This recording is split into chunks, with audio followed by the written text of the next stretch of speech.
കഴിഞ്ഞ ദിവസങ്ങളിലെല്ലാം സോഷ്യൽ മീഡിയയിൽ ഈ ഒരു വീഡിയോ നിങ്ങളെല്ലാവരും കണ്ടിട്ടുണ്ടാവും. വളരെ വൈറലായിരുന്നു. ഇതിനകത്ത് രണ്ട് സൗണ്ടുകൾ കേൾക്കാൻ പറ്റും. ഒന്ന് മെഷീനറീസിന്റെ ഒരു സൗണ്ടും മറ്റൊന്ന് ഒരുപാട് ജീവജാലങ്ങൾ കരയുന്ന ഒരു സൗണ്ടും. ഹൈദരാബാദ് സെൻട്രൽ യൂണിവേഴ്സിറ്റിയുടെ അടുത്ത് വരുന്ന 400 acres of dense forest government ഇടിച്ചു നിരത്തുന്ന വിഷ്വൽസ് ആണ്.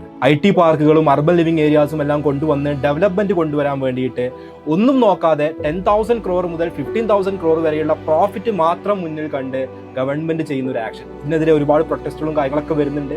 കാരണം പീക്കോക്കുകളും ഡിയറുകളും അടക്കം 455 സ്പീഷീസും ഹൈലി വാല്യബിൾ ആയിട്ടുള്ള ബയോഡൈവേഴ്സിറ്റി ഉള്ള ഒരു ഏരിയ ആണ് ഇത്തരത്തിൽ ഡെവലപ്മെന്റ് വേണ്ടി ഇടിച്ചു നിരത്തുന്നത്. ഇത് പറയുമ്പോൾ നമ്മൾ ആലോചിക്കാറുണ്ട്, എല്ലാം ഹൈദരാബാദിലല്ലേ, അല്ലെങ്കിൽ ഹൈലി ഡെവലപ്ഡ് ആയിട്ടുള്ള ഇൻഡസ്ട്രിയൽ ഏരിയാസ് നടക്കുന്ന കാര്യമല്ലേ എന്ന്. നമ്മുടെ വീടിന്റെ തൊട്ടടുത്തുള്ള ഒരു കുന്നിടിച്ച് നിരത്തുമ്പോൾ, നമ്മുടെ വീടിന്റെ തൊട്ടടുത്തുമുള്ള ഒരു ജലാശയം ഇത്തരത്തിൽ പൊല്യൂട്ടഡ് ആയി മാറുമ്പോൾ ഇവിടെ എല്ലാം സംഭവിക്കുന്നത് ഈ രീതിയിലുള്ള ബയോഡൈവേഴ്സിറ്റിയുടെ ഡിസ്ട്രക്ഷൻ തന്നെയാണ്. അപ്പം നിങ്ങൾക്കും അറിയുന്ന ഇതുപോലുള്ള ഒരുപാട് ഇൻസിഡൻസ് ഉണ്ടായിരിക്കും. അത് ജസ്റ്റ് ഒന്ന് കമന്റ് ചെയ്യുക. ഇത്തരത്തിലുള്ള കാര്യങ്ങൾ കൂടുതൽ ആളുകളോട്ട് എത്തുമ്പോഴാണ് ഇതിനെതിരെയുള്ള ആക്ഷൻസ് ഉണ്ടാവുക. ഹൈദരാബാദ് യൂണിവേഴ്സിറ്റിയിലുള്ള ഒരുപാട് സ്റ്റുഡൻസ് ആണ് ഇതിനെതിരെയുള്ള പ്രൊട്ടസ്റ്റുമായിട്ട് ഇറങ്ങി അവസാനം അതിൻ്റെ സ്റ്റേയും കാര്യങ്ങളൊക്കെ വാങ്ങിയെടുത്തിട്ടുണ്ടായിരുന്നത്. നമുക്കും ഇതുപോലത്തെ കാര്യങ്ങളിൽ ആക്ഷൻ എടുക്കാൻ പറ്റുമ്പോഴാണ്, കൂടുതൽ ആളുകളിലോട്ട് ഇതിലുള്ള ഇൻഫർമേഷൻസ് എത്തിക്കുമ്പോഴാണ് ഇത് എന്തെങ്കിലും ഒരു സ്റ്റെപ്പ് നമുക്ക് എടുക്കാൻ പറ്റി എന്നുള്ള ഒരു ചാരിതാർത്ഥ്യം നമുക്ക് ഉണ്ടാവുള്ളൂ.